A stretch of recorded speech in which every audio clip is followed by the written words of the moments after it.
सुरक्षा को लेकर कदम लाने की मांग की थी, लेकिन ग्रहण नहीं किया गया। उसके बाद हंगामा हुआ। कल भी यही हुआ था, आज भी यही हुआ। तो महिलाओं का इतना संवेदनशील। देखिए, छत्तीसगढ़ में कोई भी सुरक्षित नहीं है और पूरी आबादी की 50% महिलाएं हैं। हमने कल कानून व्यवस्था का मुद्दा उठाया था, उसमें हमने शराब माफिया, भू mafia, one mafia, drug mafia, one mafia सब हमने उठाया था। कल भी सरकार ने ठीक तरीके से इसका जवाब नहीं दिया। सरकार के ऊपर हमारे सदस्यों ने, सब लोगों ने आरोप भी लगाए और आज पूरे छत्तीसगढ़ में महिलाएं सुरक्षित नहीं हैं, बच्चियां सुरक्षित नहीं हैं। राष्ट्रपति के द्वारा संरक्षित कोरवा आदिवासी सुरक्षित नहीं है। महिलाओं के साथ में जितनी घटनाएं छत्तीसगढ़ में हो रही हैं वो शर्मनाक घटनाएं हैं और उसके ऊपर में सरकार चर्चा नहीं करना चाहती, ये और ज़्यादा दुर्भाग्यपूर्ण है। और इसलिए भारतीय जनता पार्टी ने उस पर आग्रह किया, परंतु माननीय अध्यक्ष जी ने उसको स्वीकार नहीं किया और भारतीय जनता पार्टी ने विरोध में इसका बहिर्गमन किया है। हम चाहेंगे कि छत्तीसगढ़ के जो ज्वलंत मुद्दे हैं, चाहे वो कानून व्यवस्था का मुद्दा हो, चाहे महिलाओं के साथ में हो रहे अनाचार, अत्याचार, बलात्कार का मुद्दा हो, इसकी सदन में चर्चा होनी चाहिए। धान खरीदी की अहमियता को लेकर भी आपने ध्यानाकर्षण लगाया था, उस पर भी मंत्री ने किसी भी सवाल का जवाब नहीं दिया। फिर आपने देखिए, आप पूरे छत्तीसगढ़ में देखिए कि छत्तीसगढ़ की अर्थव्यवस्था धान पर टिकी हुई है। मुख्यमंत्री जी, पूरी सरकार बड़ी बड़ी बातें करती है। जब वो विपक्ष में थे तो वो कहते थे कि छत्तीसगढ़ में 39 लाख किसान हैं, 49 लाख हेक्टेयर जमीन है और वो कहते हैं कि हम राजीव गांधी न्याय योजना के तहत 10,000 रुपये पर एकड़ में हम बोनस राजीव गांधी न्याय योजना की सहायता देंगे। अगर 49 लाख हेक्टेयर जमीन है और पर एकड़ 10,000 रुपये की सहायता देंगे तो लगभग 10,000 करोड़ रुपए की सहायता होती है और ये सरकार दे रही है सिर्फ 4,500 करोड़ की सहायता। तो छत्तीसगढ़ के 39 लाख किसानों में से 19 लाख किसानों को इन्होंने 10,000 रुपये देने का, और वो भी एक किस्त में नहीं, 4-4 किस्तों में। तो राजीव गांधी न्याय योजना नहीं है, वो अन्याय योजना है। जितने किसानों को उसका फायदा मिल रहा है उससे दुगने किसानों को उसका नुकसान हो रहा है। इससे छत्तीसगढ़ का जो छोटा किसान है वो आज भी बदहाल है, आज भी परेशान है, आज भी उसको किसी भी प्रकार की कोई सरकारी सहायता नहीं मिल रही है। और इसलिए हम तो ये मांग करते हैं कि 39 लाख किसानों का धान खरीदा जाना चाहिए और अगर उनका धान खरीदा भी नहीं गया है तो 49 लाख हेक्टेयर जब जमीन में धान का उत्पादन हो रहा है तो उसके हिसाब से 10,000 रुपये पर एकड़ हर किसान को उपलब्ध होना चाहिए।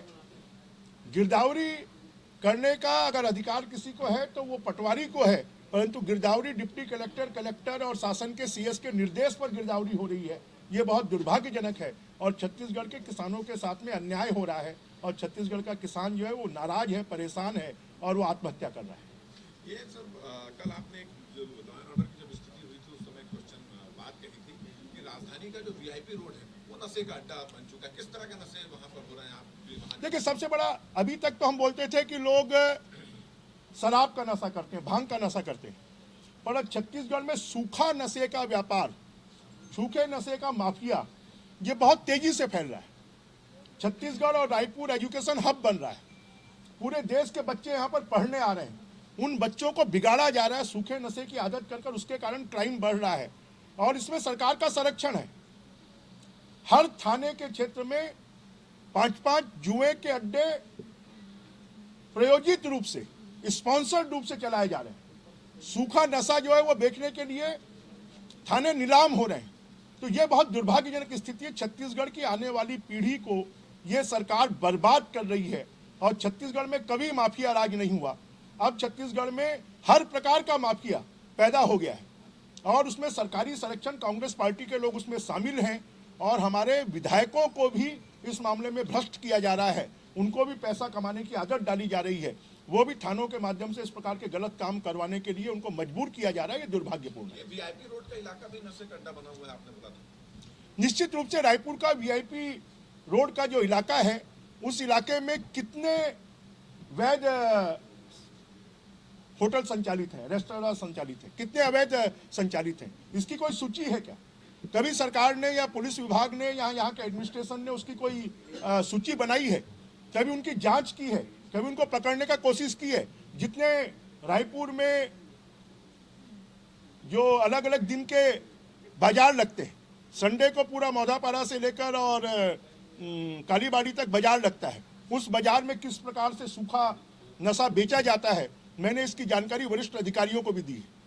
तो ये एक व्यापार, गलत तरीके से पैसा कमाने के लिए लोगों को प्रोत्साहित करना, उनसे पैसा लेकर ऐसे व्यवसाय को बढ़ाना, और राजधानी में अगर ये होगा तो आने वाले समय पर पूरे छत्तीसगढ़ में बढ़ेगा और छत्तीसगढ़ की आने वाली पीढ़ी इससे खराब होगी, बर्बाद होगी, गलत तरीके से पैसा कमाने की आदत लगेगी। ये बीजेपी की जो कृषि संसदीय समिति है उसने केंद्र को सुझाव दिया है कि गोबर खरीदना चाहिए। इस पर मुख्यमंत्री ट्वीट करके कह रहे हैं कि बीजेपी एक तरफ छत्तीसगढ़ में विरोध कर रही है, वहीं गोबर खरीदने की तैयारी हो रही है। बीजेपी विरोध नहीं कर रही है। गोधन न्याय योजना पहले से केंद्र सरकार की योजना है और उस योजना के अंतर्गत बेमेतरा जिले में, दुर्ग जिले में वो योजना चल भी रही है, केंद्र सरकार ने पैसा भी दिया है।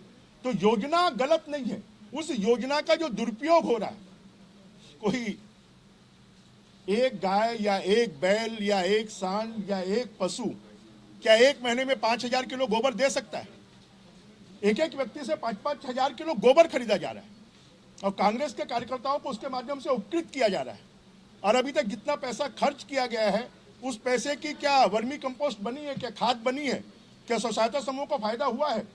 अगर ये सब हम पूछेंगे तो ये इनका उत्तर नहीं में ही होगा। इसलिए गोबर खरीदी खाली कुछ लोगों को उपकृत करने के लिए किया जाए, कांग्रेस के कार्यकर्ताओं को उपकृत करने के लिए किया जाए, तो ये जो हमारा आम खेतवार है, हमारा आम पशुपालक है, उसके साथ में न्याय नहीं हो रहा है। एक प्लेसमेंट एजेंसी में 5 लाख की बात आई थी सामने कि एक्सिस बैंक में जमा करके रखे गए, उसके बारे में क्या लगता है? जो कवासी लखमा का जो बयान है उसे आप समझते हैं? देखिए, कवासी लखमा जी के किसी भी बयान को हम गंभीरता से नहीं लेते, क्योंकि कवासी जी कब क्या बोल देंगे उनका कोई भरोसा नहीं है। इसमें सरकार के वरिष्ठ लोगों को इस बात पर ध्यान देना चाहिए कि अवैध शराब बिक रही है तो उसके लिए कौन, जब सरकार शराब की दुकानें चला रही है तो उसके लिए कौन जिम्मेदार है? कोई वरिष्ठ अधिकारियों के खिलाफ में, जो इनका कारपोरेशन बना हुआ, उनके खिलाफ में कार्रवाई क्यों नहीं करते? खाली प्लेसमेंट एजेंसी के नाम पर छत्तीसगढ़ में शराब के मामले को लेकर माफिया तैयार हो रहा है और बंदरबांट चल रही है।